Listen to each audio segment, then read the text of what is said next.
All right, so I had a great question today from someone about when they should eat before a workout. So brilliant question, and I think it's worth doing a video on. So I'm gonna give you something that's my belief and my bias. Okay, so I'll explain that just a little bit more, but let me just give you the answer first that I believe. I believe everybody's gonna be different. Okay, I know it's a terrible answer, but it's true. Everybody's going to be different, and your body will adapt to whatever it is that you bring into your life and create a habit around. Okay, so like for example, like if I'm used to eating generally about 2 hours before I work out, and I go into those workouts feeling pretty darn good with enough energy, then that would be the right answer. Okay, if I'm used to not eating anything for 12 hours and waking up in the morning and going and crushing a workout and I feel really good, that's the right answer. Okay, if I, et cetera, right? Like we can plug anybody, whoever says that this is the way to do it, I can go out and find 5 million people who are doing it differently and still crushing it, right? So generally speaking, what I'm gonna say is we don't wanna eat a big meal anywhere.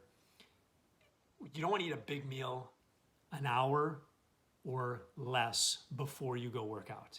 Let me say it again. You don't want to eat a big meal an hour or less before you go work out.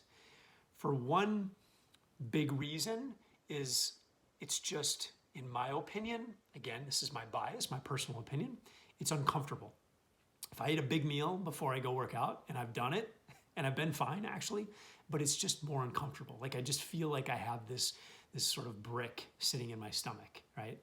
And amazingly enough, I can still perform fairly well because I think just over the years, I've trained in so many different scenarios in so many different ways that I think my body is just, it's so ready to just be able to train that some of those things don't matter as much for me, okay?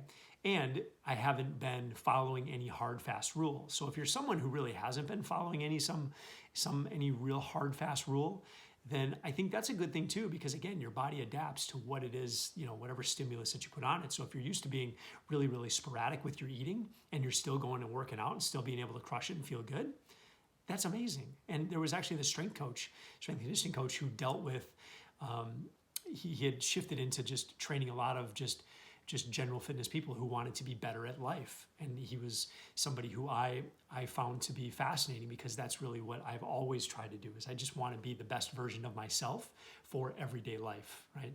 I've dabbled in sports here and there. I've done all kinds of different things, but I just, at the end of the day, like I just wanted to be able to do anything that I wanted, right? So when he mentioned this, it really hit home with me. Like it made a lot of sense. And he said that he prefers people to shake it up, to sometimes go and get up in the morning, go work out, don't eat anything, go work out, and sometimes to go literally work out a half an hour after you eat, and sometimes to wait 4 hours and go work out, sometimes wait 2 hours. Like it's good to vary it all the time so that you're always, like your body just adapts to whatever, so that you can go into a workout, into a game, into a, something crazy comes up that you're not even ready for, or you weren't even training for. You're basically, your body is always prepared, right? So with that being said, like that would be the ideal answer, is like not to worry about it too much. If you're, I think that would be the best answer if you're training just for life. I think the answer that most fitness professionals are going to give is try not to eat a big meal within an hour of working out. So that's the easy answer, okay? But I also want you to get that bigger perspective, get that bigger shift in thinking that your body is incredibly adaptable, and we want to keep kind of stressing it out just a little bit by shaking things up a little bit, because your body will adapt and overcome as long as the stress isn't too extreme, too hard and fast. So anyways, so there you go. I don't want to babble on too long here. Hopefully that makes sense. If you have specific questions, let me know, because again, I have some biases and beliefs. And look, the science behind all of this stuff, the truth is, science has no freaking clue. There is not a right answer. It's science. I can find you science to support my belief, and there's just as much science to support a completely opposite belief. That's how across the board it is right now. So is human physiology, right? It's just so complex and so insane.